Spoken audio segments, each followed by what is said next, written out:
This sitting is resumed. Honourable Member for St. Thomas.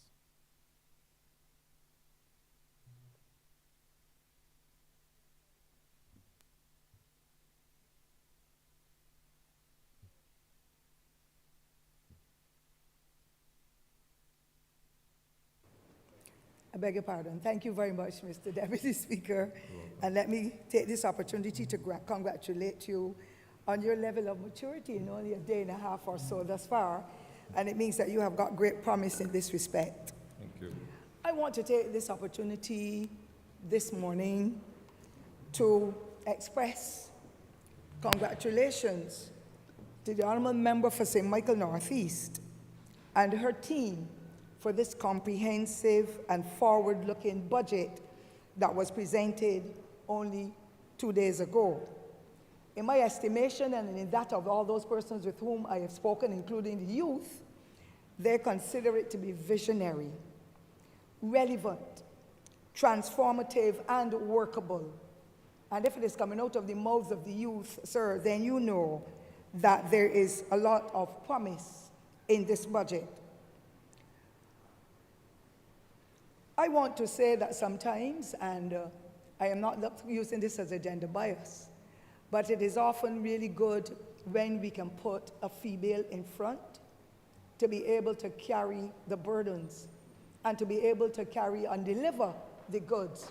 And this is the first time in our history that we would have had a female prime minister, and for me, her performance matches and surpasses that of many other of our leaders as prime ministers. And I want to say how proud I am to have been included in this dispensation, to be a part of this government that listens to the people and delivers accordingly, because at the end of the day, people matter, and politics is about people. And so I want to indicate from the outset how really happy I am with her performance and that of the government, and to truly say that she has the capacity and the ability in her creative way to make a difference in the lives of many, as I have witnessed, having worked with her for more than 7 years directly when she would have been the Minister of Education. I saw the profound performance of that Honourable Minister then, now our Prime Minister. So I say kudos to her and her team, meaning all of us as the members of Parliament and the senators and others, the persons in the other place I should say, as well as her team in the Ministry of Finance and the other ministries, to be able to send forward and to deliver a comprehensive budget of the nature of this one that we have here. And it reminds me of the comments that were made by now the deceased Kofi Annan for the United Nations, who said that Barbados was punching above its weight sometime in the mid-90s when we were the government. And I can see the transformation in this budget that will help us to punch above our weight despite the challenges that we would have faced previously, as well as knowing that this economic situation and the other maladies that impact on our lives will continue to thwart us, but we will face it and we will fix it as a government and as a people. And so I want to say how really happy I am. I want at the outset, though, to express my gratitude to the people of St. Thomas, who for the past 20 years have given me the privilege 6 consecutive times to represent their interest. I know their hardships. I know the pie is small, and to divide it up, everybody doesn't get what they desire at the same time. But I am confident that the Honourable Prime Minister and this government will deliver some of the goods to the people of St. Thomas beyond what we have dealt with or what we deal with in this budget. We know that the roads are going to come because that promise was there even before an election. And therefore, there are so many other things that I will discuss in another forum, and not to take up the quality time that is here. And I pledge to them that I shall continue to be humble, committed, relevant, and to serve their interest as best as I can, now even better than before, because I've got more time and I believe I've got more energy to be able to look after their needs. But I thank them sincerely according to the old people, from the bottom of my heart. There are numerous challenges in this country, Mr. Speaker, and we know that our life is not the same. But we are not a people that will quit. Barbadians are not going to quit. Whatever is good that comes their way, they will work with, and whatever is bad, they will try to destroy it and get back to bring things to an even semblance. And so, this resilient people, I want to thank them for giving us the privilege to, for the second time, be the 30 Love team, to be able to make a difference in the lives of Barbados and not just go back to those days, those 10 years when we were crushed to the ground. It was not only the economy, it was the social components of our lives. It was to do with the structures in the communities, in our schools, and in our other various institutions. I can say today that there has been transformation in that respect, and I pray that we will continue to be able to rise to the occasion, to be able to correct some of those ills that would have impacted upon us. I'm sure that the students at the university are really glad. I'm sure that Barbadians are proud to know that they have those electric buses that were brought in from China, that their garbage is being collected in a way that is different from in those years when there were so many challenges.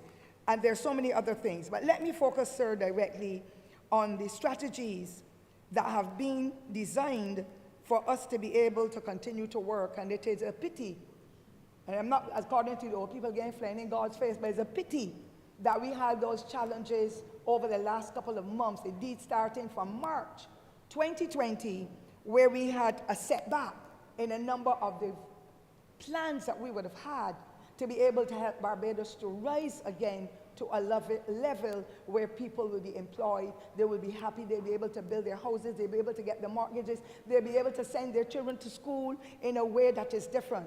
But we cannot fly into God's face. And so we now know that we are turning the curve in relation to COVID, and I pray that we will, because I'm hearing of another variant now that may be impacting on other parts of the world, and I trust that it wouldn't reach us.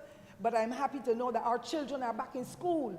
I'm happy to know that thousands of people have returned to work, that the tourism industry is beginning to look up again. There's so many things, but without proper management by the Honourable Prime Minister and her government, I am sure that we would not have been able to reach this level of development again. And so kudos again to them. I know that the mantra of this Labour Party, it says a better life for our people. And we believe in transparency, accountability, service, and making sure that people are happy and safe. And we shall continue as a party and as a government to make sure that all those benefits trickle down into the society, to everyone, to make sure that they are stable in whatever it is they have to do to be able to live that quality life that is required. I also want to say, Mr. Deputy Speaker, sir, that it is a time for us to not only focus on what is going to happen or what will be the benefits of this budget, but indeed for us as a people to continue to reach out and touch lives and to turn them around. We have seen people who have become so selfish. Many others who have got it all, but they just don't care if Sunday comes for the Monday. Some of them even tell you good morning. You can say it as loud as I'm speaking now. And unfortunately, that's my way of doing things, my personality. I can't speak softly, really. I can hardly whisper. But there are people who have become so haughty, so detached from what is happening. Don't look at the neighbor who has a need, who needs a bucket of water because the pipe was turned off due to COVID and no work, no money, no anything. And I want for us as a people to get back together and have that community spirit, that village life, or the heights life, to be able to reach out and touch and turn lives around. Too many of us are walking away when we see children that are getting out of hand, rather than pull them aside and say, come sweetheart, come little boy, come young man, and give them that lead and that kind of direction that will help them. And you know what, Mr. Deputy Speaker, sir? 4 years later, 2 years later, perhaps 10 years later, they come back and say, sir, do you remember that day? Well, I took whatever advice you gave me, and here I am. I'm working as a porter. I'm a teacher. I'm working in the sanitation services. I'm a bus driver because of the impact and the influence that small comment or that guiding word would have helped them to be able to reach that. And so we need to thank God for the mercies thus far, Mr. Deputy Speaker, sir, to where we have come, and to thank him for the privileges that he has offered to us. And I'm really proud again, Mr. Deputy Speaker, sir, to be in this distinguished chamber. It was not easy where we were before because getting there was difficult. But now that we've seen the quality work that has been offered, it says that Barbadians can do work and do it well and professionally to be able to reach the standards of any place in the international arena. And I say kudos to all those contractors, all those persons who were working to help to restore this structure that is one of the oldest in this hemisphere. Congratulations to them as well, Mr. Speaker, sir. We know that our tenure thus far has been so challenging. When we went to the IMF and we started to put our policies and programs in place, we had that vision that Barbados will start to blossom again. But because of COVID, the ashfall, so many other things happened, Tropical Storm Elsa, and so on, unemployment at a high level, people suffering. This government determined our people are suffering, but it is our duty, having been given the full mandate to look after the needs of Barbadians, we must make sure we put systems and structures in place to cushion the challenges that they have been experienced too.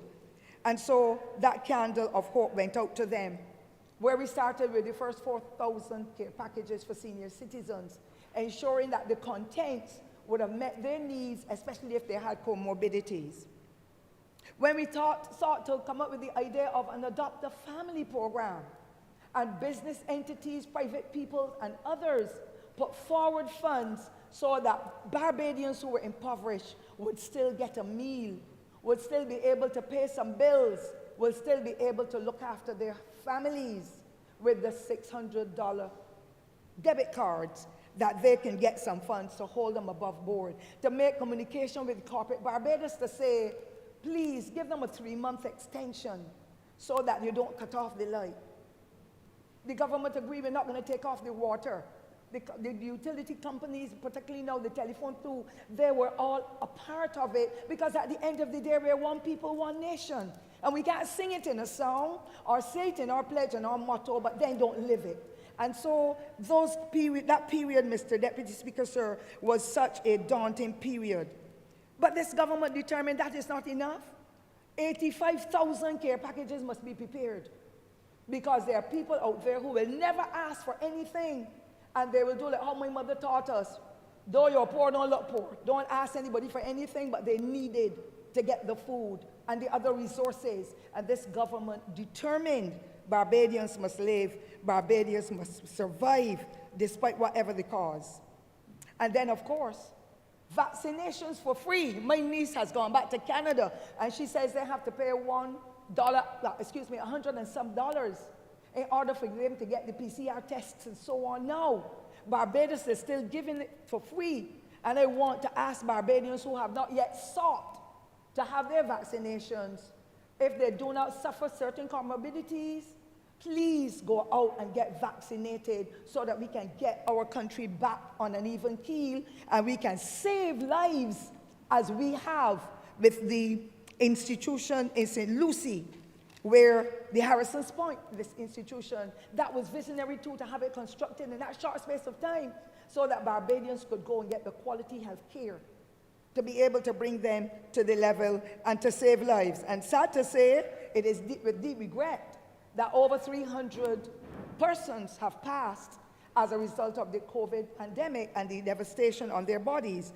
And I believe that I should take this opportunity, as I know my other honourable members would, to extend deepest sympathies to those families who would have lost loved ones, persons who were perhaps in their prime, persons who were the gems of the family, the senior citizens in particular. I want to extend sympathies to them on behalf of this government, because we understand what is going on with them. We're not feeling their pain perhaps in the same way, but it is not good to lose a loved one, whether young or middle-aged or old. And therefore, many other strategies were put in place. And it gives me the opportunity as well, sir, to extend heartfelt thanks to all frontliners, whether they were in the health system or the securities department or wherever in Barbados, because at the end of the day, without them, our numbers will not have been so low when it comes to the deaths that have occurred. We know other countries that have the billions of dollars and their numbers were up in a million, hundreds of thousands. Barbados has been able to contain it because of the visionary management of this government under the leadership of the Honourable Member for St. Michael Northeast. And so I commend all who have been involved in this particular exercise. We know of the plans that we had to put in place, sir, in order to be able to ensure the safety of others. And of course, the generation of employment, our youth, become very disillusioned. And I can understand it. I would have been young too many years ago.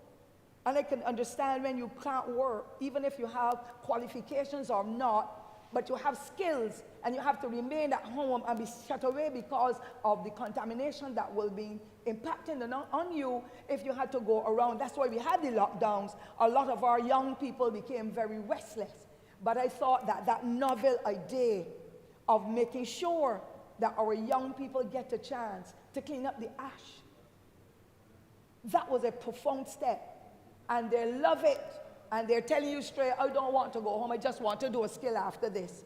Or during this period, I want to do a skill. I want to learn something new. I was hard days, I had to come out of school, especially the males. And those are the ones that we need to watch as well, because they can become very mischievous and uneasy if they're not properly and meaningfully engaged. And therefore, that program with the ASH program, and then to continue it with the cleaning and beautifying around Barbados, it is one of the best things that this government has done to be able to contain crime, violence, lawlessness, and the other things. And those young men can go, and women, because they're women in it, as you would know, sir, those young men and women take home wages every week that can hold them above water. They don't have to come and beg and ask anybody for anything. They make sure that they use their funds wisely to hold their families together, send their children to school, and to do all the other things that they want to do. Never mind, they're going to buy the bling.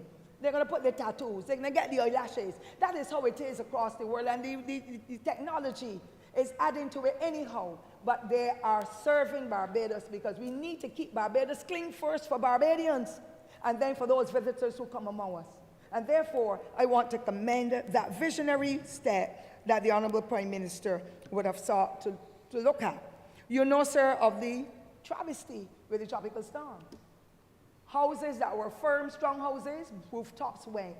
All kinds of challenges. This government determined we are going to work through the agencies, the Rural Development Commission, the Urban Development Commission, the Ministry of Housing, and the private sector to be able to put back roofs over people's heads. And I hope that Barbadians, those especially who are working, will take it their opportunity to insure their houses. And the insurance companies are making it so easy for us now. The insurance companies are saying you can pay yours over a 3-month period, pay in installments. As a little girl, our parents didn't have much, but they will pay a little insurance on their houses, and they had a little metal stamp that would be put on the house that whenever you walk through the village, you could tell that house was insured. If we want to be able to continue to be productive and to live good, safe lives, we have to still make our own contribution. The government cannot do it all. And therefore, I am so proud that this government undertook to repair and upgrade those houses or rebuild those houses to the satisfaction of Barbadians. Yes, people were displaced. Some of them are still in accommodation otherwise, communal and otherwise. But this government determined it must look after its people. And I feel honored to have been a part of what would have been going on in this particular respect. Now, Mr. Speaker, Deputy Speaker, sir, the Youth Advanced Corps, another dynamic step forward, carrying on from where the youth service would have been, to engage young people. I saw a young man who would have been challenges early in the week. He said, I was a part of the Advanced Corps. And we can tell that because that had to be closed off due to COVID, that he wants to go back.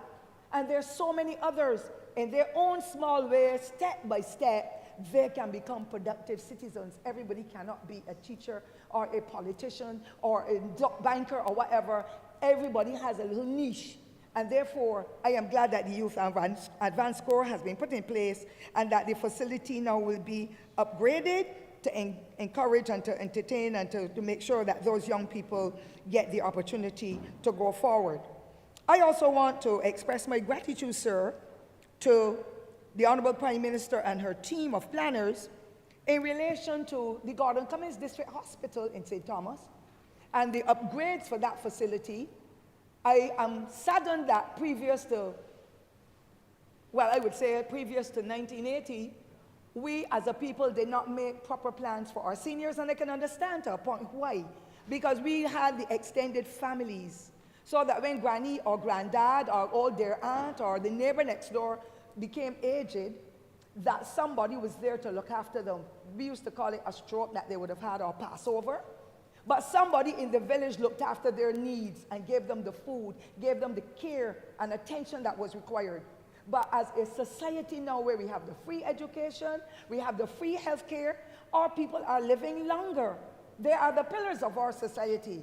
And therefore, I am so happy to know that the Gordon Cummins District Hospital that serves for persons who are so sick, there's nobody home to look after them, and so on, and they need that direct patient care from the nurses and the other professionals, that is in for an upgrade, and that the outpatients clinic where persons can go in St. Thomas instead of having to go all the way down to Warrens, not have bus fare, they can't walk, drivers are driving so badly, it's dangerous, they can go to that outpatients clinic and be able to access the necessary medication.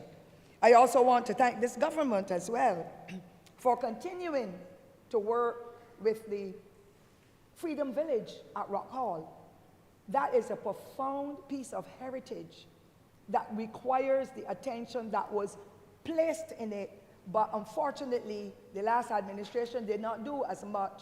And of course, this government now has it at a level where I believe in the next 2 to 3 months, that is going to be another gem in Barbados for locals as well as for visitors among us, that they can go, be entertained, help to generate employment, help to be able to bring in funds into the economy that will make that turnaround in the lives of those villagers and others. I am extremely proud, sir, of having that project come nearest to fruition in this particular aspect.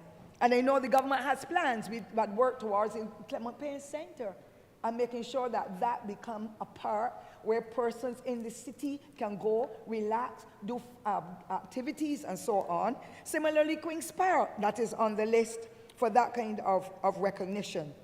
I also want to thank this honorable Prime Minister and the government for investment in this water, building resilience. We have a community called Pori Spring, where the water never stops running. And this is about 50 years that I've been asking Water Authority after Water Authority, what can we do? The water runs incessantly every day of the year. When the pipes are off, that's where the villagers go. Dunscombe, Pori Spring, Spring Farm, Content. Sometimes even people from all as far as Westmore wants to have their vehicles and the taps are off.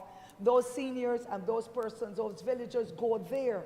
And I'm happy that we're going to have to tap the water, because every time it rains, Mr. Deputy Speaker, so much water passes through St. Thomas. We get rain almost every day. And that water comes downhill, it floods all of Old Town. Some of it goes to Bridgetown. A lot of it goes to St. Andrew. St. Andrew can't hold any more water, because that's in the Scotland district and the section of St. Thomas is. But if we can dam the water, there's a business person who has dammed the water at farmers. I am happy to see that there will be measures put in place to be able to ensure that water is dammed, and that, I'm saying dammed, but I am not trained in that area, but, and it will help to mitigate some of the flooding that takes place and the erosion, and of course the impact it will have on those areas in the Scotland district if plans are not properly put in place. So I'm happy for the storm water, drainage, project that will come on board. I support it 1,000%. And I'm also very proud to know that our young people are going to get opportunities from the Barbados Vocational Training Board to further be trained. And the National Training Initiative, it does not matter who you are, show the interest, and everybody does not take it in at the same time. I've got sisters who were so bright, and I never could match them. I have my own intelligence. I have my own personality. So we can't compare people and say, well, look, it doesn't suit you because the skill you're looking at, we're not offering. We have to have that all-embracing approach to be able to make people feel they are welcome, they are respected, that they are honored for whatever little steps they can make. People make baby steps, others make giant steps, but at the end of the day, they reach the goal or the distance that they are pushing forward to. So I encourage young people again, and older ones as well, take advantage of the services that will be offered to be able to help to empower our Barbadians and to help them to be able to make a difference. Honourable I know, Member, yes, sir. 5 more minutes. Thank you, sir. The project at Layers, sir, the Honourable Member for St. Michael Northeast is very aware that Babies Lane and Exchange and those other communities are so near to Layers, and I'm proud to know that that kind of activity will take place there. As a little girl, we had all forms of animals in our small dwelling, in our yard. Pigs, goats, sheep, cows, ducks, you name them.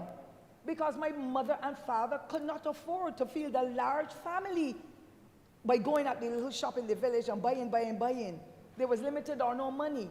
I am glad that this government is looking at raising a project in rearing black belly sheep to be able to let Barbadians know you can do it too, and it will help to cut down on that import bill in the same way when it comes to the planting and the growing of vegetables and fruits and other edibles, other things to be eaten. Barbadians are accustomed doing it. We had a generation in the 40s and 50s and 60s of persons who worked in the plantation with the sugar cane, but on a Saturday, they had their own little plots of land. They will go to Bridgetown and sell whatever they had. Sir, I believe you're so young, you don't even know what is Bonavis. But they grew all of that and went to town, and it was very popular.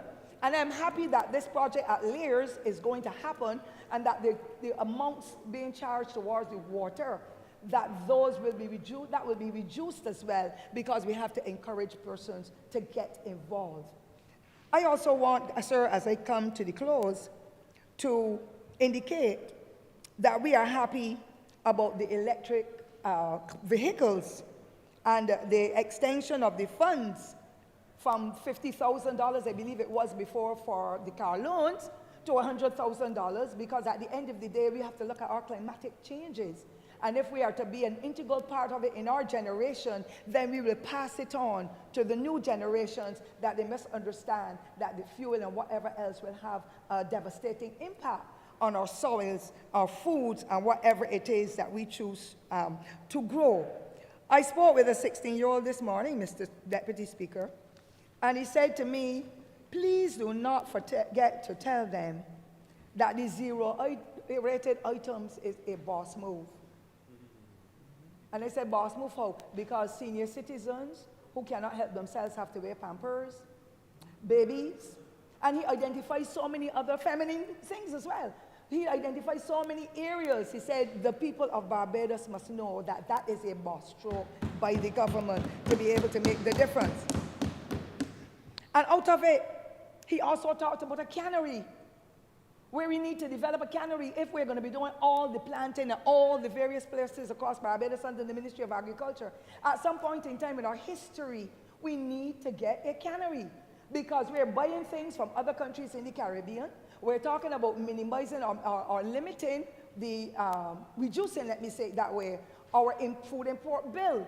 But why, when we have gluts, must some farmers plow up what they have in the land, rather than give it to the people in communities, the district hospital, the schools, other institutions that they can use them? If we have a cannery, we can can it and we can export as well. And so the effort with Guyana through the Honourable Minister and his team from the Ministry of Agriculture, that too is visionary, and it can take us miles ahead in what we do and say. And so the people of St. Thomas are happy, and the fact that the gasoline will be capped at 47 cents per litre for the 6 months, Bajans have to really plan strategically. Because we want to go to the supermarket and we go to pick up a fuel and say, "Hi, I forgot to buy this, I forgot to get," rather than plan purposefully.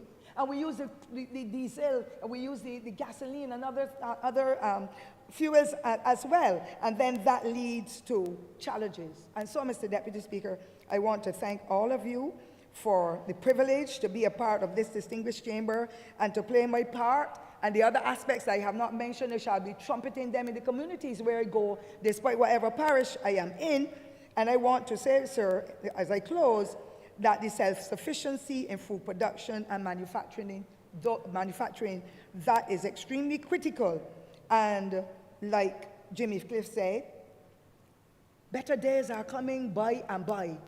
And once we work together as a people in a cohesive way, not looking now at politics or color or class or creed or whatever the difference is, but once we come together and we work and we focus on our most vulnerable in this society, because they are the ones that will suffer most, and put policies, plans, and programs in place for them and try to work them through, I am positive that Barbados will turn around the corner, and that we will be able as a people to say how thankful we are to be living in this time when we can turn Barbados around and we can make a tremendous difference in the lives of all Barbadians and those who are among us. And therefore, Mr. Speaker, I wish to thank you sincerely for all that we have been able to do in the past, over the past 3 and almost 4 years,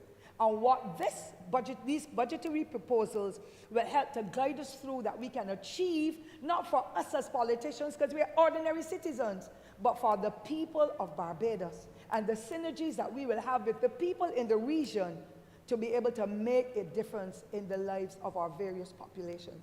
Mr. Deputy Speaker, sir, I wish to thank you sincerely for the privilege. You're welcome.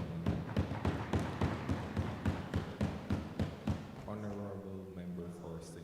Andrew.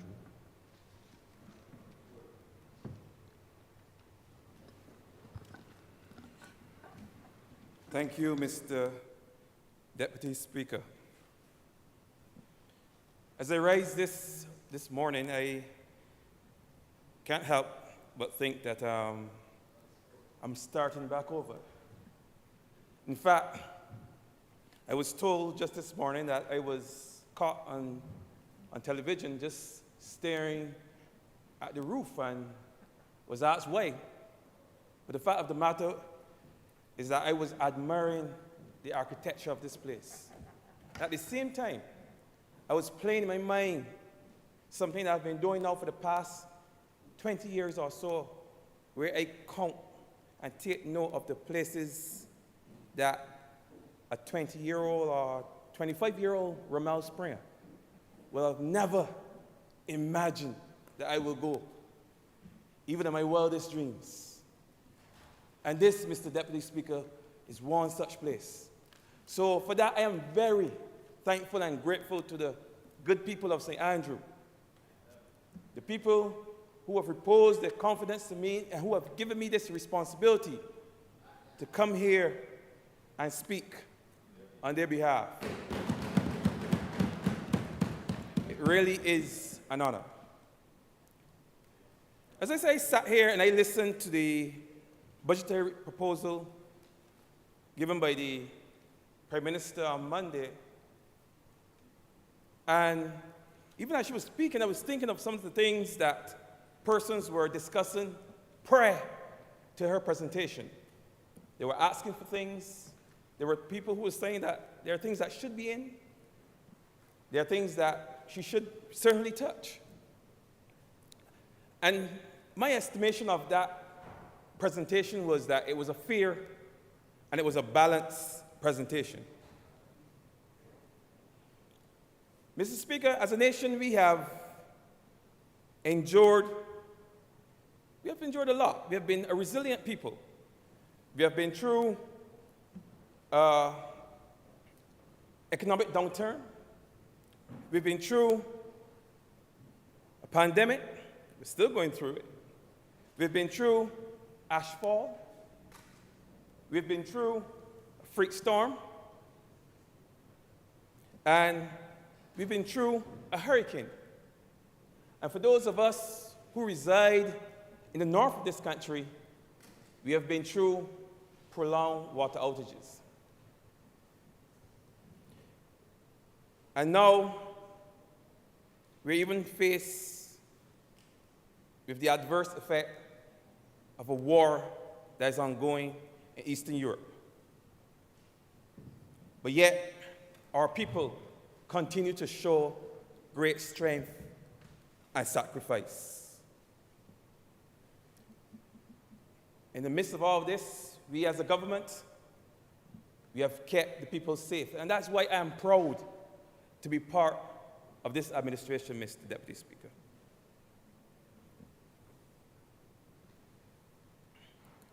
This budget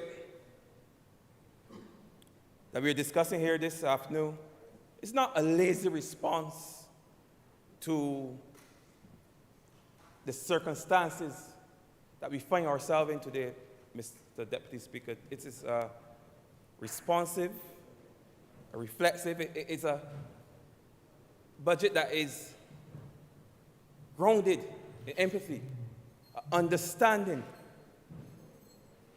ability to read the temperature of the room, so to speak. It understands the struggles of our people. I think that's the spirit that this budget was drafted in, a clear understanding of the issues, the big issues and the small issues that are faced by our people. And that is why I want to just pull out certain aspects of this budget and just speak to those aspects. Some of them were alluded to this morning by the Honourable member for St. Thomas, because I know she has an understanding and an appreciation for certain vulnerable groups in this country. And I speak of those persons, the elderly, and the other vulnerable group, the females in this country. And more specifically, Mr. Deputy Speaker, I almost said Mr. President. I speak of that announcement of a zero rating on taxes on essential goods, on personal hygiene items, things that impact, as was earlier said by the member for St. Thomas, the young, the very young, and the old. Mr. Deputy Speaker, the elderly within our society are the backbone of our society. They are the pillars of our society. They're the ones, according to the member for St. Michael West, they're the ones on whose shoulders we all stand. They're the ones with the experience, the knowledge. They're the ones who would have built this community that we all enjoy. Yet, when I stood up in this place or the other place and I heard of the way that some of the elderly in our society are being treated, when I heard of the elder abuse, when I heard of the elder abandonment, I was horrified. I was horrified because that is not our culture. We have derived from a people who revere and respect our elders. But yet, for some reason, there are persons within this country who do not see it fit to pay homage, to give these people the respect that they are due to them for the work that they've put in this country, Mr. Deputy Speaker. But this proposal in some small way makes it easier for for those elderly persons, and for those persons who are responsible for caretaking, taking care of the elderly. Because it makes those diapers, because there's a saying that once a man, twice a child. If we all live long enough, something will happen to us. That's what my stepmother would always say to me growing up as a child. If you live long enough, something will happen to you. And you may find yourself in a position where you're no better than a small child, and someone will have to take care of you, may have to wear a diaper, use a bed pad. You know, these are the things that many of our elderly are faced with every day. And there's a cost to them. They are expensive. Any one of you or anyone can tell you that it's very expensive to have to buy these things on a regular basis for your elderly parents, your elderly relatives. There's a cost to it. So now having to, this reduction of VAT on it makes it a lot easier for those persons now that exist in a life of dignity, to live a life of dignity. So I would agree with the Honourable Member that that was a boss move, because it's a move that impacts people in a personal way, in a very personal way. And a lot of people, because we have a large aging population here in Barbados. We have that. So kudos to the Honourable Member, to the Prime Minister, for that.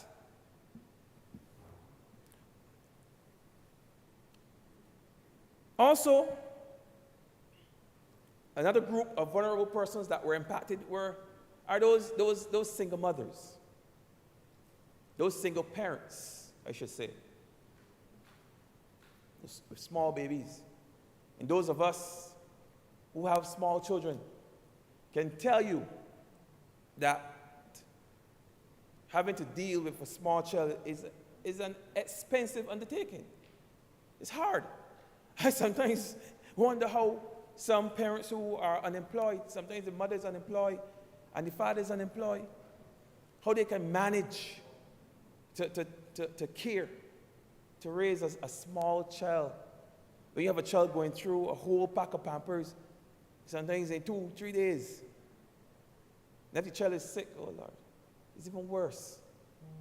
How do you manage? I say Pampers, I mean diapers. And diapers are expensive. They've always been. I have not had any reason to purchase any in 15 years, but even then, they were expensive. I imagine that they continue to be expensive now. But now, because of this move, they are just a little bit cheaper and a little bit more affordable. And we have situations in this country, Mr. Deputy Speaker, where mothers have to make a choice sometimes between food and diapers. And as a result, they have to resort to those we call them those cloth diapers that we had as children, reusable ones. I've not seen them in a long time. I heard that they're making a comeback now for all kinds of reasons, but the reason that many of these parents have to resort to these is simply because they just don't have the money to buy the disposable diapers. That is the reality out there. They have to borrow and beg and ask relatives, ask their girlfriends. This is the reality, because these things are just too expensive. Just too expensive, Mr. Deputy Speaker. So, as I said, I commend it. And I could break it down even further, because many of those parents, they have also to use the feminine towels and such like, the tampons. I can tell you as a teacher, when I was a teacher, we had situations where children came to school without these things. They had to ask their teachers. They had to ask their friends. either because the parents did not have enough money to supply them, or maybe they didn't value the importance of them. Some countries, girls have to stay home during the menstrual period. They have to stay home. Can't go into school because they have no resources to get the things that they need. Here, I will call her name. I spoke to her outside and she said it's okay. The Honourable Senator in the other place, Dr. Crystal Haynes, I applaud her for her initiative, her Lady Box initiative, where they're installing in schools these booths that girls can access these items. It's important. Girls can function. It's not only about hygiene. It's not only about health. It's about dignity.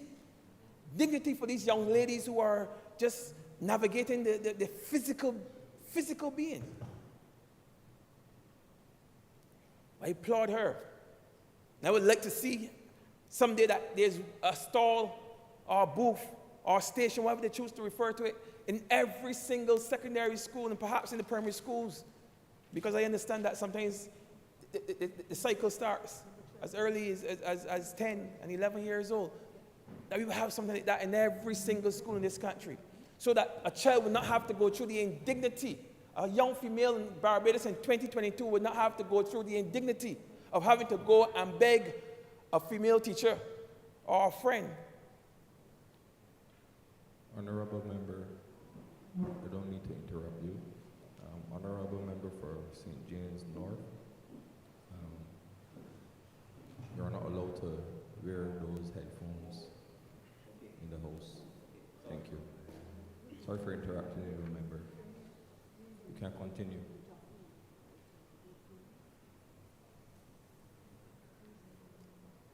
Proceed. Thank you. Thank you, Mr. Deputy Speaker. I was making the point that I would want to see that an initiative like that repeat itself in every single school. Every single school. Because of the indignity of having to ask, having to beg, and having to sit in the classroom and cry after you have had an incident.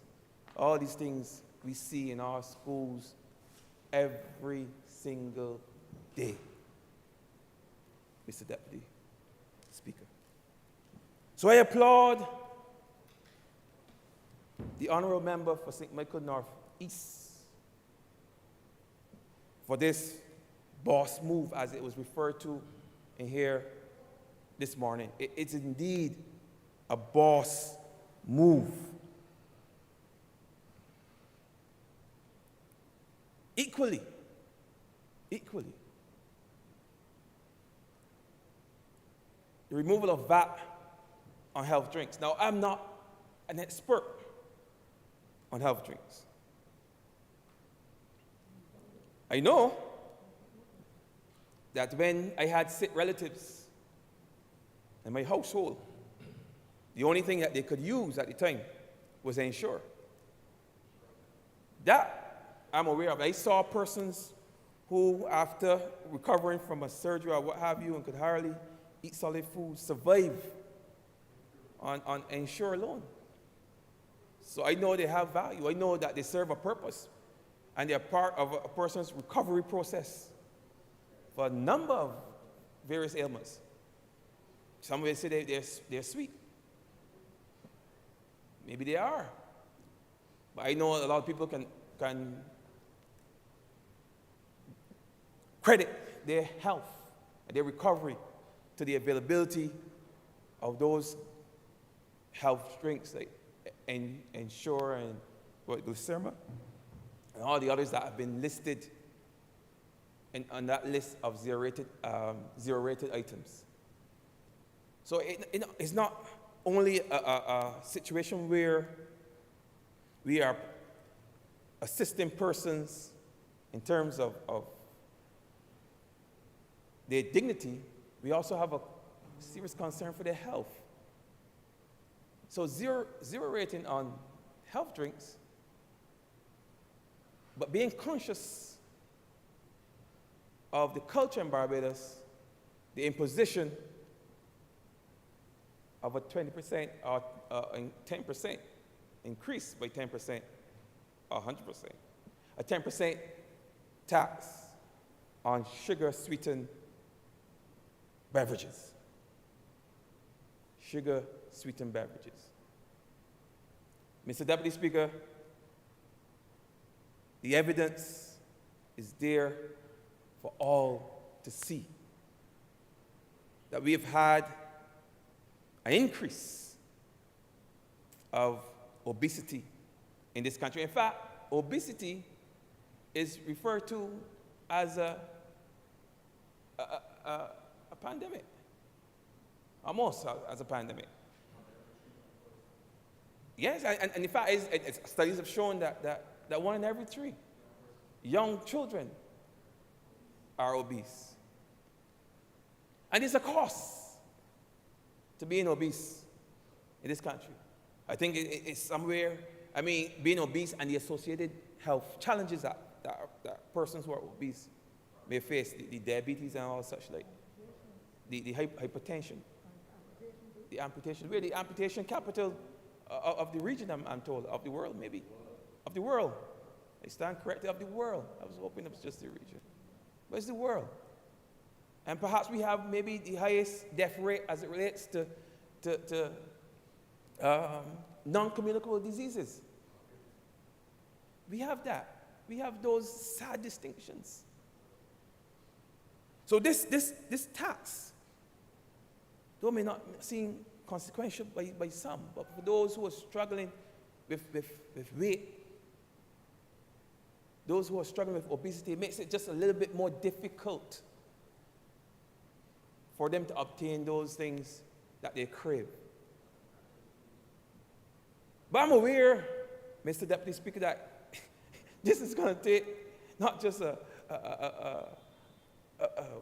piece of legislation, it's going to take a whole of government, perhaps a collaboration between all ministries and private sector, everyone involved, for this to happen, for this to be effective. Because we're talking behavioral change here. We're talking cultural change. When I was a teacher, and certainly when I worked in the Ministry of Education, we worked closely with the Heart and Stroke Foundation to encourage healthier foods in our schools. Principals would have introduced the Water Wednesdays and the Fruit Fridays as in an effort to encourage small children to eat and drink more healthy. Because many of the diseases, the non-communicable diseases that are manifested in adults have their genesis in their childhood, days, when they were children. And we would have lost 2 years to COVID. We would have lost 2 years where children were forced to stay inside, to stay inactive. And chances are that many of those children have become overweight as a result of inactivity. So now we have even a more serious challenge in our hands going forward. So perhaps we may have to revisit this task and maybe increase it, because we have to discourage robustly the use of sugar-sweetened beverages in this country. We have to, if we want to save our children, if we want to save our future, we have to do something about it. It's imperative. It is an imperative of this government, Mr. Deputy Speaker. But this is a one step. But it's going to take all of us to change that mindset.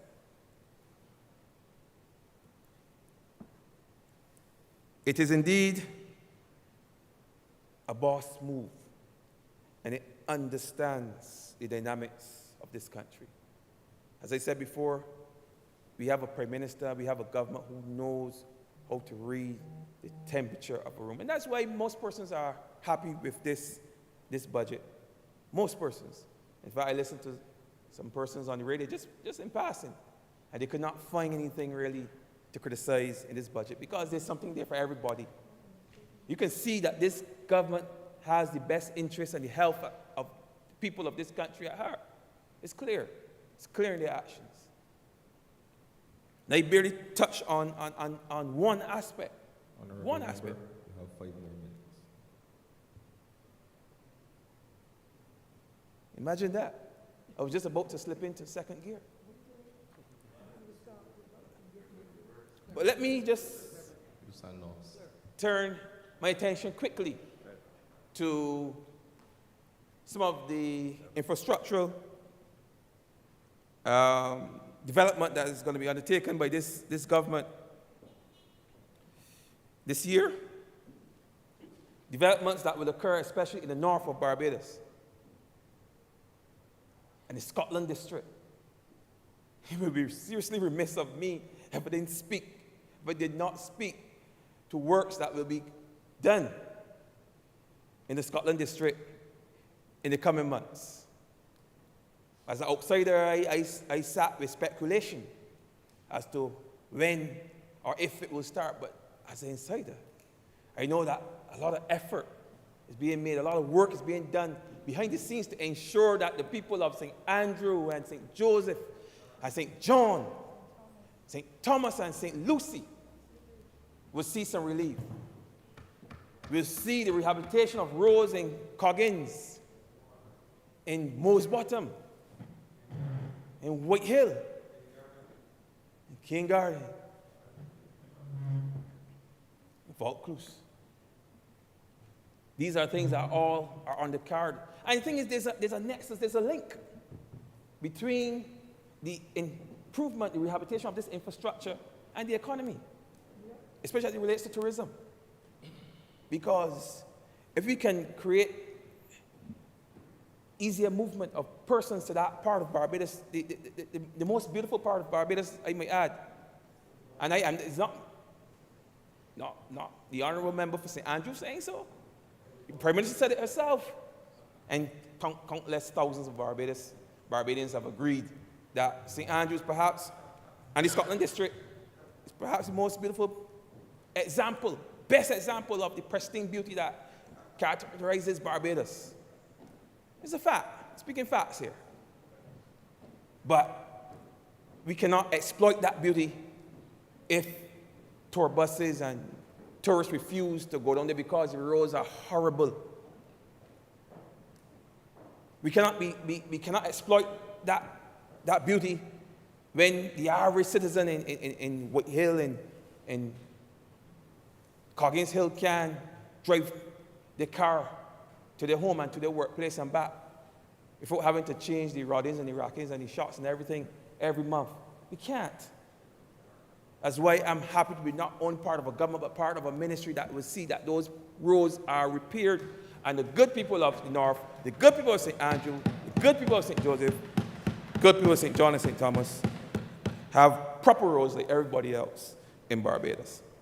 And in my last minute and a half that the Deputy Speaker has just given me through facial communication, I want to speak to the water woes in the north, the far north. I had the opportunity to visit that area with the Deputy Prime Minister. It was an eye-opening experience.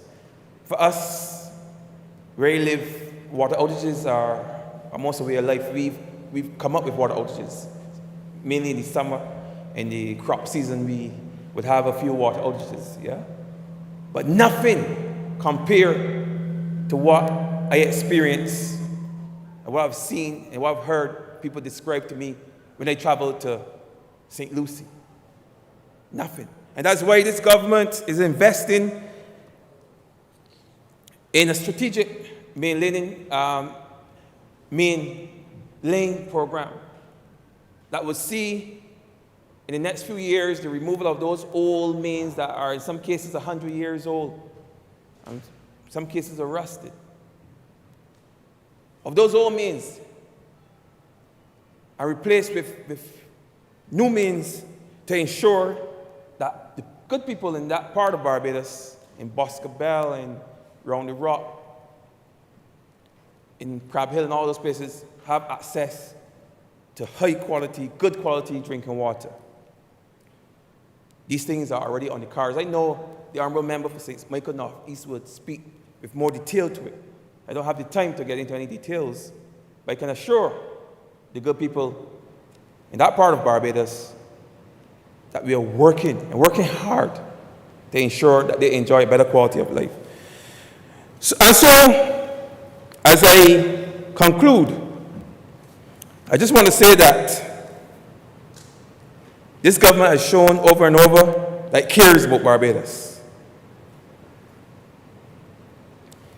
Its response, its actions, its gesture, its posture is one that is people-centered. And as long as we, as a government, as a people, can work together, we can harbor any storm, we can survive anything, whether it be pandemic, whether it be war. We, as a strong Barbadian people, can get through it. Mr. Deputy Speaker, I'm obliged to you. Honourable Member for St. James North. Thank you, Mr. Deputy Speaker. I want to join with the earlier members, especially the Honourable Prime Minister, who would have welcomed our return to this building after 2 years, and to thank those who facilitated our stay in Worthing during that period. It's great to be home. Rise in support of these budgetary proposals and financial statements. They represent a comprehensive analysis and thought process of the socio-economic and health position of Barbados right now. And I commend the Honourable Prime Minister for the content of the statement. I know the difficulty. It must be difficult for Minister of Finance of Barbados in this, the most challenging socio-economic and health situation which has confronted this country, certainly within our lifetime and most likely over the last 100 years. And the different perspectives that would have informed her decisions. We one previous Prime Minister and President, now deceased, of a fellow CARICOM sister country, once said that economists were difficult people to understand because they say on the one hand this and on the one hand that, on the one hand this and on the one hand that. And he prayed to the Lord, he said, for one-handed economists. It's not easy to deal and to come to a situation which is in the best interest of everyone or society as a whole. But budgetary proposals, more so than any other law, has to be used as a tool for social engineering, as Roscoe Pound would have said. And this is a commendable effort to deal with our situation right now. So we have the capping on petroleum and diesel tax immediately with a direct benefit to the consumers of this country, and this is something that all of us as members of Parliament would have certainly been urged by our respective constituents to support. Capping of cost of freight for purposes of calculating customs duties for a 12-month period. And this as well, of course, because of rising freight costs, as we know, with the advent of COVID, freight costs going up, 400%, and therefore the capping by this government of its revenue from customs duties by freight is commendable and again would result to the direct benefit of consumers. The zero rating of personal items, personal care items, of course, which the Honourable Member for St. Andrew, in fact, just spoke about, such as sanitary towels and tampons, baby and adult diapers. And these are fundamental aspects, of course, especially towards female care, as we know. And these are expensive commodities. I certainly know, as father of 2 children, how much, and that was a long time ago, how much baby diapers cost. I know now, because of granddaughter that I have, the expense to her parents on baby diapers. I, of course, know, as someone who is close to the people with disabilities, how much adult diapers cost and the difficulty sometimes in accessing them. And sometimes it's just a case where I suppose a member of parliament has to bear the cost of some of these, and if the welfare department is unable to, and of course the antiperspirants and the vitamins, multivitamins, all of these are now doing away with the tax element for the benefit of people and shows a government that cares. The aspects of zero rating items which serve tremendously in the fight against non-communicable diseases, such as the gluconil and the Ensure, is visionary, something that is needed, and concomitant with that, of course, the increase by 100% in taxes on sweet drinks has to go along with such an element as well. I commend as well the reduction, discounted water rate for small farmers, and I know the Honourable Minister of Agriculture would have spoken on that aspect and on other aspects of agricultural and food security policies, and this is extremely important in a case where certainly if we did not know before, the last 2 years have shown more than ever with COVID and ashfall and now a war in Europe, that we have to become more dependent on ourselves and more independent of other countries in terms of our food intake and our ability to grow food. And of course, the budget speaks in a thorough manner on that aspect, the development of our agriculture, and in partnership with at least 2 of our sister CARICOM countries, Guyana and Suriname, and this has to be done because we don't live in a vacuum, we don't live by ourselves on just our 166 square mile rock. And anything to make more secure our food supply for our people and to cut down on our costs of importation of food, which I believe is around $700 million a year.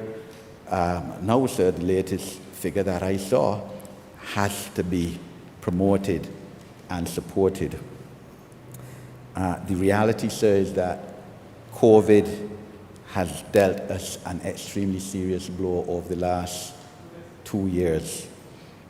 Prime Minister, the Honourable Prime Minister, would have told this House and through this House the people of Barbados that COVID cost $1 billion, sir. 1 and 9 zeros. And that is a tremendous amount of money, over $390 million in increased health and welfare costs, over $600 million in lost revenue through tourism and other aspects, lack of tourism and other aspects over the last 2 years. National insurance scheme, of which these financial statements spoke as well, having to bear the cost of over $150 million in unemployment benefits and severance payments and other new benefits that were introduced by this Parliament, sir. It has been a tremendous burden. But our constituents still demand, as you know, sir, very well, that we deliver on roads, on street lights, on improved housing, on supplying tablets to their children, and on other aspects where the reality of the aspect of people still living below a poverty line in Barbados still prevails, and of course horrendously revealed over the last 2 years. So this government, sir, and of course the Honourable Prime Minister said again, and I was again happy to hear it, because again I think for the second time post the election 2 months ago, the Honourable Member for St. Michael North East has said it, that we will hold the 3,600 odd new employees that this government has employed over the last 2 years as a direct result of COVID and as a direct result of obviously the private sector having to lay off people, make people redundant because of the adverse effects of COVID, and that we have committed to keeping these employees, COVID-related employment, as I call it, sir, in their jobs until they can transition to the private sector. And that is why it is extremely important, sir, for the construction projects that have been again revealed in the financial statements by the Honourable Prime Minister to get off the ground during the next financial year. My fear on that, sir, is that we do not have enough skilled and trained people in our country to undertake these jobs, sir. I mean, there are going to be thousands of jobs based on these construction projects. But, I mean, I know that COVID over the last 2 years set us back in every aspect of society and economy, but we have to find a way now to fast-track skills training of our people and the people who live in Barbados to avail themselves of this employment. And this is what I've been telling my constituents every time I go out into my constituency. So the Construction Gateway program of an 8 to 12 weeks training program for persons in carpentry and masonry and tiling, plumbing, sir, is extremely important. And I can only urge the Ministry of Technology and Vocation to have that on board as quickly as possible. A lot of our people have the basic skill maybe and the acumen, but they need further training to be able to become better quality artisans. And of course, sir, the Youth Advanced Core program, which again the Honourable Prime Minister spoke about, expanding and the facilities and improving them and training the participants is very important. Again, something, of course, that we started pre-COVID under the Ministry of Community Development.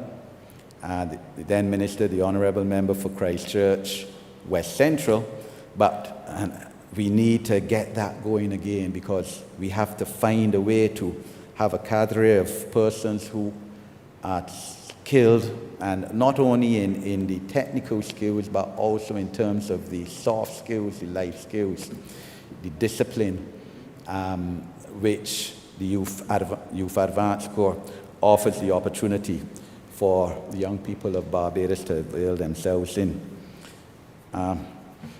So the times present a unique opportunity for Barbados to expand our skills training in this country among our youth. And of course, when the Ministry of Education, Science, Technology was in the well believe when the Ministry of Community Development as well. A common refrain was the fact that we need to provide more opportunities for our young persons having left secondary school without certification and skills, of which there are still too many and needs to be reduced immediately, sir. That we need to provide greater opportunities for them, because look, everybody deserves a second chance in life, not because you have left school without any certification. And I know the Ministry of Education is setting out a plan to address that, but not because you leave school without any certification does it mean that the state does not have an obligation to give you a second chance in life. And I mean a situation of which we heard, sir, and of which I knew because I keep a check on these things, where there are generally about 300 people who apply for courses in skills training, but they only have provision for about 16, sir. What? 5%? Can't work, can't go in this system where we're looking to transform this society. And we need more space, we need more resources into that area and aspect of our society, sir, to give our people a chance, because, I mean, after all, it's people that matter, sir. And if we have a group of young people who are unskilled still, and who are not able to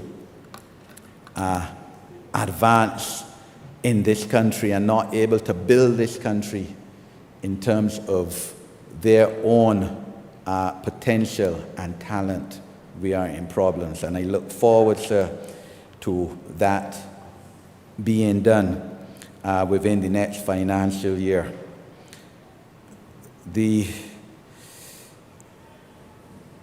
Connected with this is the whole aspect of educational and technical vocational reform, which is so needed in this country. And I was happy, of course, to hear the Honourable Minister for Education, Member of Parliament for St. Philip West, speak about it, she and her team last week,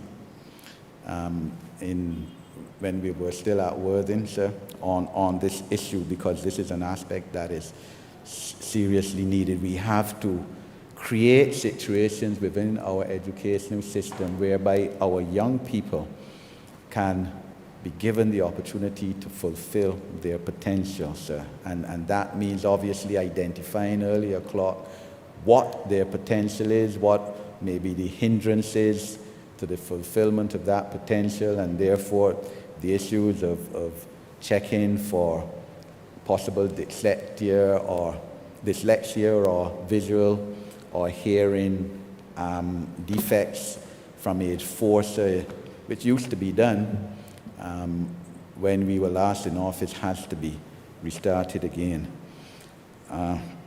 The issue, sir, of welfare reform, of course, is extremely important to the fundamentals of our society as well. This government over the last 2 years has again revealed in the presentation by the Honourable Prime Minister, spent $77 million to protect families from the COVID pandemic and climate crisis, including $31 million to the Welfare Department and over $20 million in $600 monthly grants to households without any income. I know the Honourable Member for St. Thomas has to be commended for leading that drive, sir, but we have to move on from there, sir, to now have a platform where people are not found in so many numbers, or so many families are not found in that position, and where they can better withstand the next health pandemic or the continuing climate change crisis which confronts us, and of which the Honourable Member for St. Michael North East speaks about so eloquently whenever she addresses overseas audiences.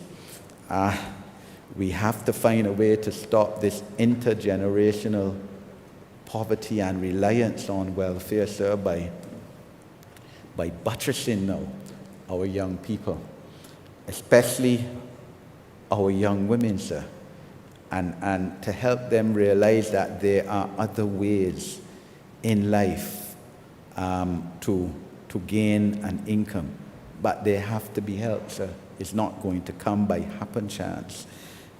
I, for one, sir, Dubai Park within my own constituency, sir, having put off, obviously, because of COVID and increases in COVID, having looked to start the program last September now, set to start it come hell or high water, God willing, sir, in May, Life and Work Skills program, which is replicated in many government departments. I think the Ministry of Labour, sir, has similar programs, give, as I said, soft skills to people and training in civics and in teamwork and life skills, critical thinking and problem resolution, those issues where maybe our educational or formal educational system has not catered adequately to our young people.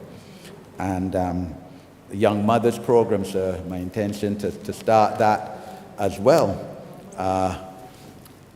Young Mothers Empowerment Program within my constituency after the Life and Work Skills Program. And it's a program that I saw when looking through the Ministry of Community Development and Youth. They have a budget for a similar program.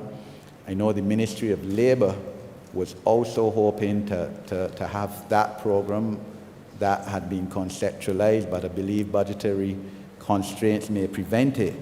And I have urged the two ministers of those ministries to come together and see what they can do, because government is about synergies, as we know so well especially from the last 2 years. So,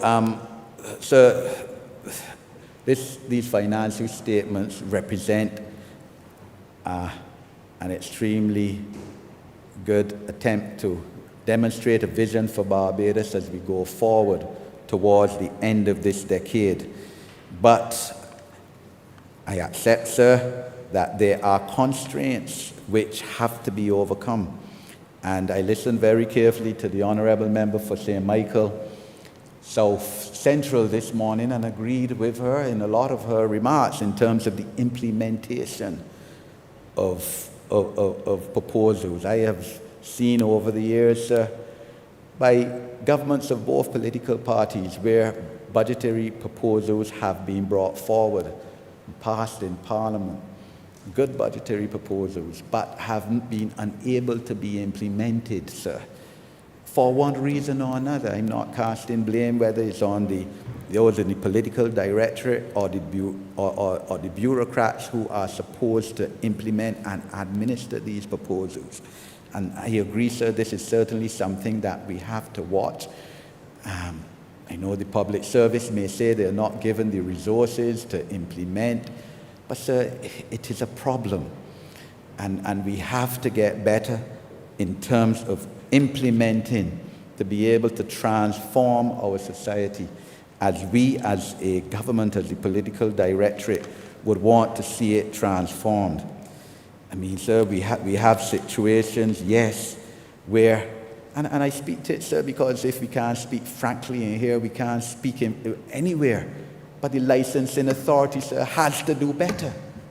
It can't be a case where people can't get renewal of the driver's license in a timely manner, and people calling up members of Parliament, because it can't only be me, sir. It's not only me. I'm sure they call up my colleagues, sir, saying, but I need my driver's license. I'm going overseas. I want to drive in the United States or wherever when I go, and I can't get it from the licensing authority. And you got to go before a minister of government to get signatures and to get it authenticated. That is not good enough. And we need to improve in some of our departments. Yes, sir, we have improved tremendously, and one of the mantras of this government was in 2018 and still is to improve the ease of doing business in this country, which is so fundamental to our development and is so fundamental to our advancement of an economy and a society. And in terms of savings, and that has been done in many areas, such as, yes, police certificate of character, which when I was Minister of Home Affairs, would have had the honor to help start. And of course, the ease in terms of paying your taxes online and others. But there are some aspects of our government and our governmental departments that need improvement and need to be taken by the horns and pulled into to this era. I mean, the Magistrates Court, sir, for District A. Sir, and I promise people involved that I will speak on it, sir, that, I mean, for 3 months you've been unable to get money from that court, from the civil court, monies that have been paid in, sir, and this directly affects the people of Barbados, people who are depending on this money because of, based on what they tell me, sir, bureaucratic omissions, sir. And I not want to cast blame, sir. This is not something that an honourable minister should get involved in. Doesn't have to. That is not the remit of the minister. That is the remit of the administrators of these departments of the Magistrates Court to get this right and to stop giving excuses. Have 5 more minutes. Thank you, sir. But these are the issues. So in terms of St. James North, sir, my constituency, and again, of course, the people who have elected me to be a member and to speak on their behalf in this honourable house, sir. I look forward to roads, sir, being done because the statement was made that when the Ministry of Public Works was in the well, that a decision was taken to start roads, repairing roads in the south, sir. I don't know, sir. I absolutely disagree with that statement, sir. And the honourable member for St. Lucie also commented on it, sir. But I mean, I thought you would do the real bad roads first, and some of the worst roads in St. James North and St. Thomas too, sir.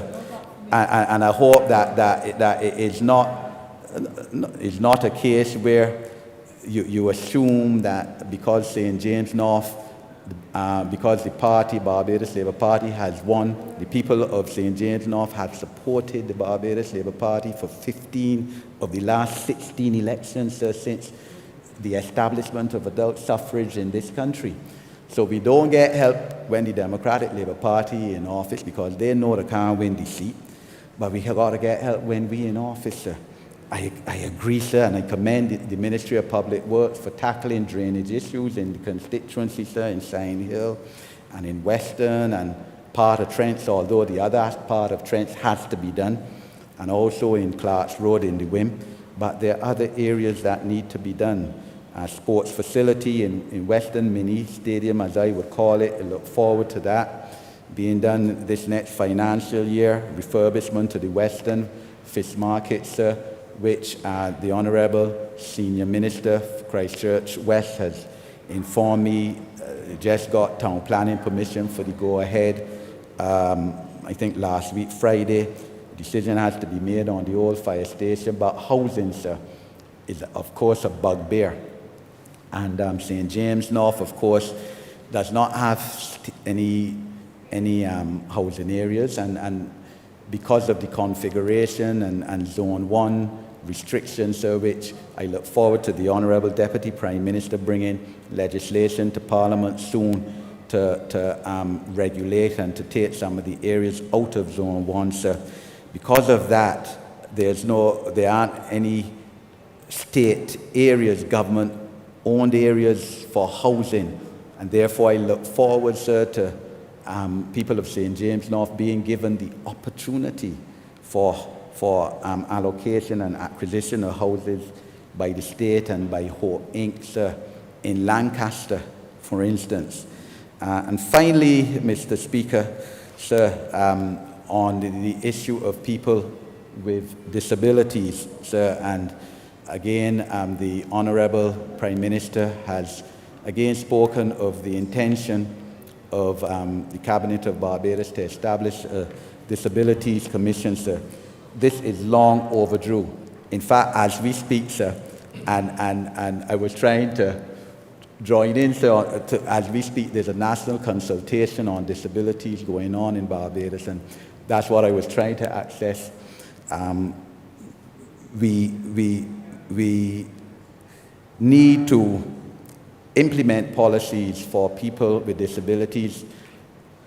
Almost to the day, sir, 7 years ago, I laid in this Parliament, 17th of March 2015, a resolution calling for legislation to improve the quality of life of people with disabilities. Specific disabilities legislation hasn't been done yet, sir. We don't even have a policy. So I look forward to the Cabinet agreeing to give resources now for the implementation of such a policy and to commit to the legislation so that people with disabilities, like everyone else, be able to fulfill their potential and take advantage of the training and entrepreneurial and educational opportunities that this government is bringing. We have to have an inclusive society for all. And, sir, as I said, I support these proposals and statements, and I look forward, sir, to the proper implementation of them by those responsible for implementing them. I'm obliged to you, sir. Thank you. Honourable Member for St. Philip West.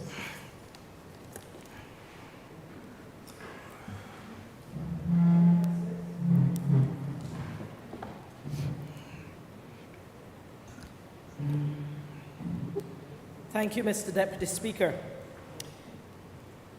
You know, as I bring the voice of the people of St. Philip West to this debate on the appropriation bill and the budget presentation by our very forward-thinking leader and astute Prime Minister, I do so with gratitude for the privilege that my constituents in St. Philip West have given me to represent them.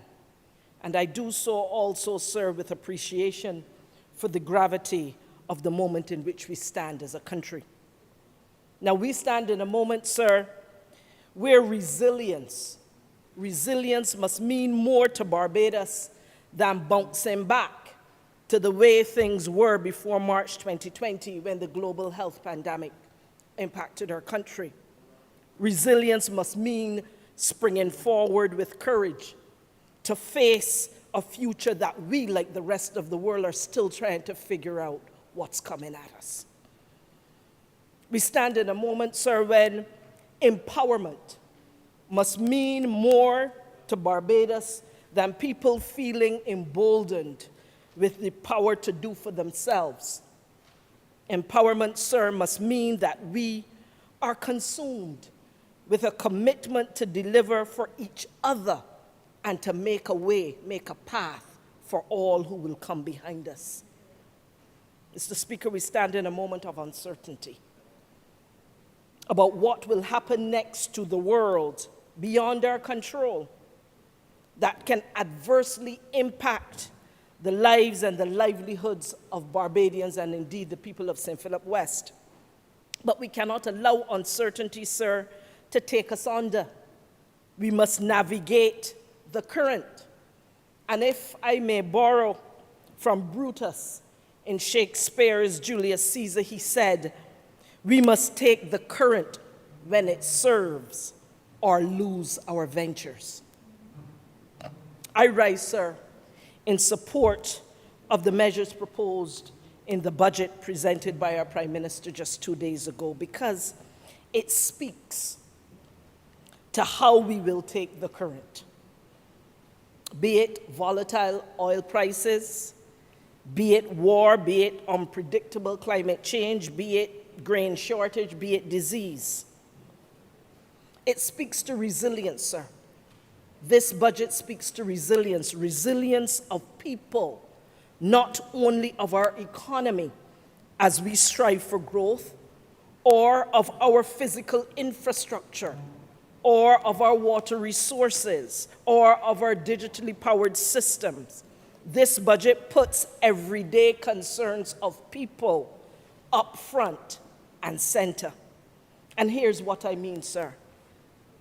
Because of this budget and the work that this government has done to bring it to the people of Barbados, when the family from Emerald Park West asks, how will I get to work and how will I get my children to school with gasoline prices playing the fool, I can say to them, we can't stop it, but we have given you some ease with the VAT at the pump for gasoline and diesel, effective, I believe, today, so that should help.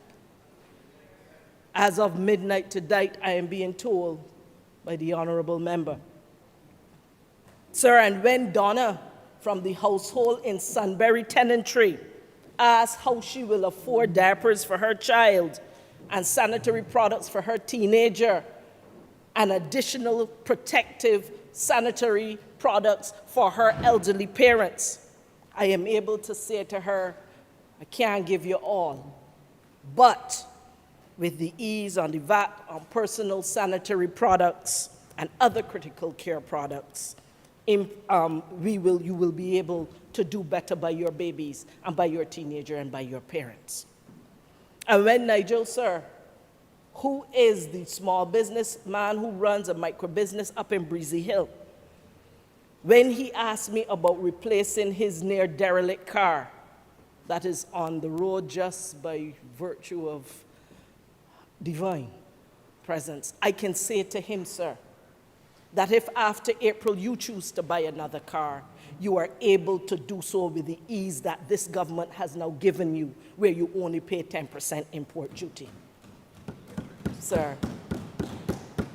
So, sir, this is indeed a budget that puts the everyday concerns of the people of St. Philip West and of Barbados at the forefront. There is much more too. And, sir, this budget speaks to empowerment, of advancing the effort in renewable energy to deliver for everyone. Energy and people are like oxygen and water to development. And regenerative energy from the very sun that comes out every day requires devices that capture this valuable solar power. And making the devices and the equipment affordable and accessible for the people of this country is an important way for us to go as we implement our new energy policy. And I encourage the people of St. Philip West to see that it is not for large-scale enterprises alone, but it is indeed for everyone. We want to touch every single household. And I refer, sir, to recently, just last year, I believe it was, when with the Honourable Member for St. Thomas and the Honourable Member for St. Peter, we walked the streets and the area of Rock Hall just near the airport, speaking with people who were to be relocated from that location. Most of those houses that we found were already plugged into solar, because many of them could not get legitimately and officially connections from the Barbados Light and Power and other utilities. They have found innovative ways, and most of those houses, I dare say, without any scientific proof, but certainly from my own observation, well clear of 70% of those houses were already wired by solar. And so I am saying to the people of St. Philip West and the people of Barbados, this is not outside of our reach. In many pockets of this country, we have already started to see the change that we are seeking to bring about in Barbados as it relates to energy and renewable energy. But, sir, as we talk about empowerment, our empowerment ambition must be to empower through education. And it is in this connection, sir, that I want to speak about two aspects of that empowerment through education. You would have heard the Honourable Prime Minister in her presentation in her budget presentation 2 days ago, she would have mentioned the construction gateway. So that is one of the aspects of empowerment through education that I really wish to share today in the short time that I have, and additionally to speak just a little bit about education reform and how we want to make that more empowering as well. The Construction Gateway project, which is promised by this Barbados Labour Party government in our manifesto, and which we are now seeking to move with speed to bring to the landscape of Barbados, it really links education, it links training to economic activity. It links learning to livelihoods, how to apply learning to finance your lives in a very short period of time. And one of the things this project is seeking to do is to shorten, accelerate the training and allow people to take a shorter period of time to leap from training to financing their lives, whether it is through a job or it is through their own business. This is part of government's effort to upskill the population, to train artisans or tradesmen, and to ensure a new core of both male and female workers to make sure that they are available in all of the various construction jobs that will be required as Barbados moves into this bounty of construction, which you have heard both the Prime Minister as well as other honourable members in this chamber refer to. Several training institutions in Barbados are coming together to make the construction gateway happen. The Samuel Jackman Prescott Institute of Technology, the Barbados Community College, the Barbados Vocational Training Board, the Technical and Vocational Education and Training Council, TVET. They will all be coming together to put together close to 19 programs that with which we will start to be able to launch the construction gateway. There are three aspects of the construction gateway: training, job attachments, and the leasing or acquisition of tools for those who successfully graduate. The training courses will be 8 to 12 weeks in duration. They will be delivered in modules with special clusters of skills that are required. We are packaging certain skill sets together to ensure that those successful trainees are competent in a set of skills that are relevant and needed right now in the construction industry.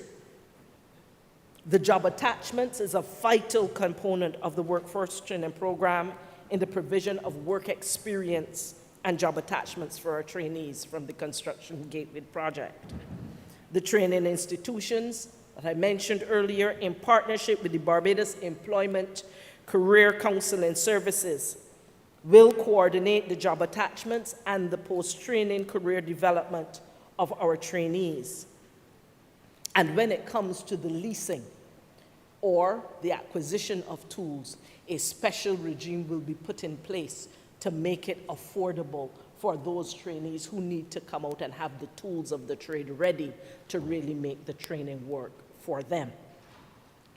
Sir, there will be certification. You would have heard another honourable member speak earlier about the lack of certification across areas. Every single one of those 19 areas of training will be certified, either at the Caribbean Vocational Qualification level, CVQ, or at the National Vocational Qualification level, which is triple. And this means that where CVQs are given, it allows our trainees to work anywhere in the Caribbean. And so we are creating workers not only for Barbados, but to feed the region and elsewhere as they move. Number of the training modules, the establishment of a range of skills training modules will be done, as I mentioned, in cluster. They will all be competency-based. It will be a unit certificate. So, for example, if you cannot complete the entire range of the training, for every unit that you complete, you will be certified. And so you will be walking out of there with something that you have to show for the training you have given. And sir, if I have your permission, I would wish to share some of the areas may not do all 19, but I will list a couple of the areas: air conditioning and installation, backhoe operations, boxing and foundation laying, bricklaying and plastering, construction supervision, drywall installation, electrical assistant and installers, foundation laying, joinery and cupboard construction. And sir, you will know that we have a significant shortage of joiners in Barbados, to the point that even now there are companies applying for people, joiners, to come into Barbados. We have such a shortage at this point in time. Metal stud framework erection, painting, taping and pasting, photovoltaic installation. The collaboration between a number of our technical institutions, including the Barbados Community College, will be a part of that to boost our capacity to be able to deliver on that front. Plumbing, skid steer, loader operation, steel bending, textured wall clothing, tiling, welding, among those that we will indeed be offering. And I share these, sir, because it was meant to trigger the interest of those persons who may very well find themselves interested in these areas of training. And sir, you would be happy to know that there is no real age limit. Persons anywhere from 18 to 65 can choose to enroll in the construction gateway. We recognize that there are persons who will have an interest and no training. There are persons who would have had some training at some point in time, but no experience. There are persons who will have some knowledge, but no experience or training. But so really and truly, it is there and open to those who have an interest in developing that skill and accelerating their career in the areas of trades. Sir, we expect that our output would be that by March 2023, close to 3,000 new artisans will have been trained to various levels.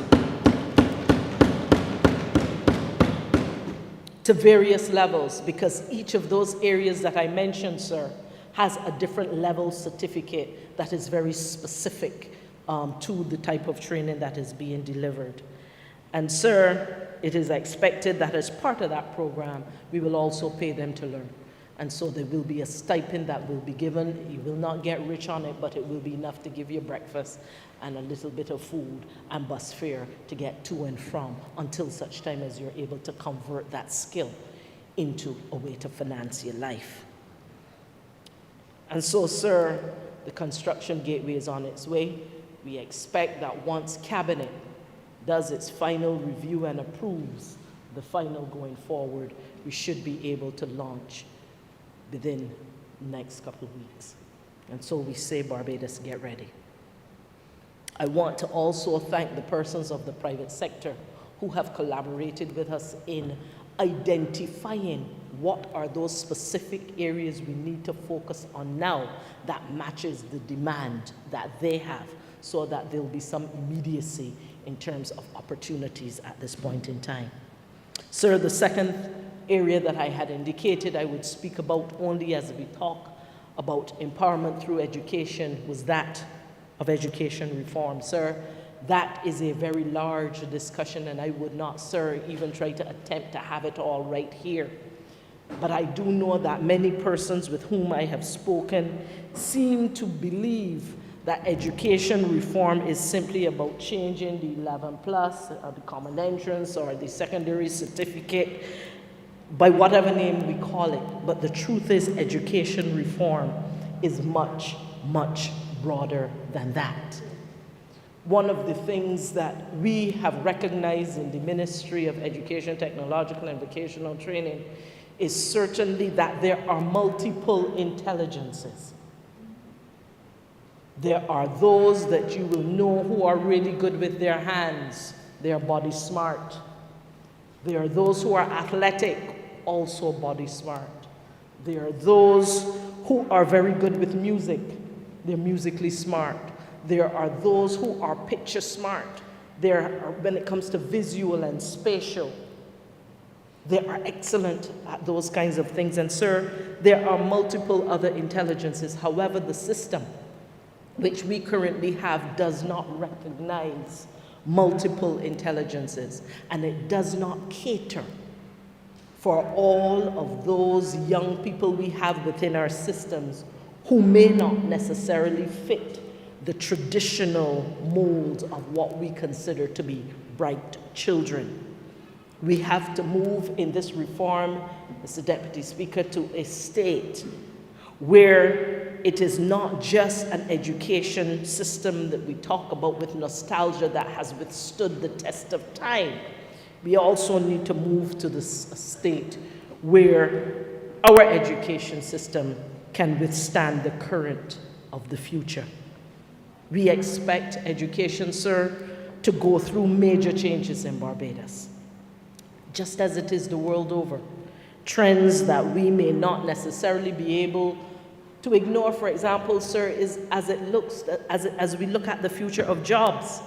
There was a report done by the World Economic Forum on the future of jobs, which said that those students who entered school in the year 2016, 65% of those students will come out and work in jobs which did not exist at the time they entered. We are therefore preparing our children for a world that is still evolving. And therefore, sir, there are traditionally valued skills of repetition and memorization and pattern prediction that seem to have been part of our old traditionally valued system. However, we're recognizing that if we are creating a student who is able to function in the emerging world, curiosity and creativity and critical thinking have to be part of that shift in the kinds of skills that we are valuing and inculcating in the curriculum of this country. Some of the trends too, sir, that we must pay attention to as we move into reform is the movement towards competency-based learning and a focus on skills. Another trend that we need to avail ourselves of, and we have experienced it right here in the last couple of years, is online learning. But now, as our children have gone back to face-to-face schools, it is important that we understand that all the gains we have had in online will not just be thrown away. It will not necessarily be a face-to-face or online.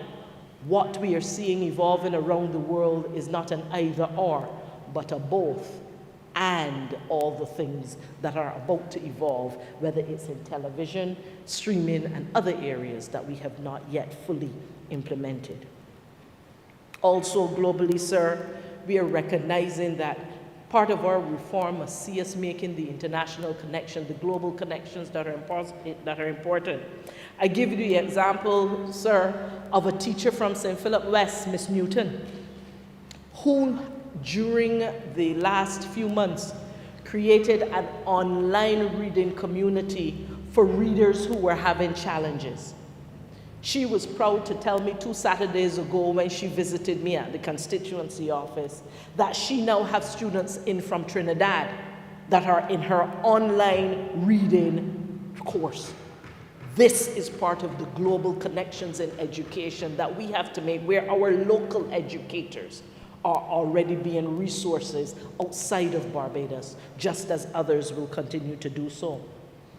And sir, reform is not just about what we teach, whether it's agriculture, whether it's civics, whether it's robotics, whether it's coding. Our reform also is about how we teach. And sir, with your permission, I'd like to mention the name of a teacher who teaches now, sir, at Milton Lynch Primary. He's a teacher by the name of Vaughn Everett Tatum, who has not only written books that will assist our young people in learning, but what he has done is he also has created an app. When he realized that some of the young men in his class, and other girls as well, were disengaged from what he was teaching, he created these comics. And they were blank, and he sent them out. And they filled in those comments and sent them back to him as a way of using language in an innovative way. And he is now looking to put further investment in this to be able to make this innovation in education. So when we are talking about education reform, it is not just about what we teach, it is also how we teach. It is how the teachers are employing new and interesting and exciting methods that excite the children, as well as how those children are being able to feedback and contribute to how education happens in their own lives. You have 5 more minutes, ma'am. Sir, as I get into the last 5 minutes you have given me, I want to share with you too, as we speak of education reform, one of the things we have to recognize is that since the school year 2014-2015, we have had a 22% drop nationally in the enrollment in school. What that means is Barbados have less persons enrolling in school. And when we look at what is also happening with our population, we are not reproducing at a fast rate. It says to us that there are less and less persons, certainly when we start calculating when these students will leave school. We are recognizing that with 22% less enrollment, we have taken a hit in our human capital and in our labor force coming forward. What is important, sir, therefore, is that whatever we do with reform must optimize those who are within the system and those who are able to engage through the multiple intelligences we seek to recognize. And sir, I say that some of the challenges we face, not only that 22% drop in enrollment nationally, while some parishes, like some parts of St. Philip and Christchurch, have increased, we have seen marked decreases in places like St. Lucie and some other parishes. And what I will say to you, we are also seeing an underperformance in some areas. We are seeing lower levels of certification, which we said we are going to address through other levels of certification. We are seeing a significant amount of male attrition, guys, boys, dropping out of school and becoming disengaged, sir. And there's an absence of standards, whether it's for teaching or in other areas where we need to address. I share that, sir, simply to say that the reform that has to be done is bigger than just the common entrance exam, but it is looking at a whole range of the issues, both the opportunities we can now take up based on the trends in the world, but equally so, those challenges that we're facing as a country. Sir, on this note, I will close at this time as I see you eyeing me, telling me that my 5 minutes are up. But what I want to say, sir, is that the work that we are doing to build a more resilient Barbados as a government, to empower this country through many means, including education, is important, and it is necessary work. And I'm pleased to be a part of a team in this room and elsewhere across the public service who is fully committed and ready to serve. I thank you, sir. Leader of Government Business. Thank you, Mr. Deputy Speaker. I beg to move the suspension of the House for 1 hour until 2:30 p.m. The question is that this sitting be suspended until 2:30 p.m. All those honorable members in favor, please say aye. All against, please say no. I think the ayes have it. This House now stands suspended until 2:30 p.m.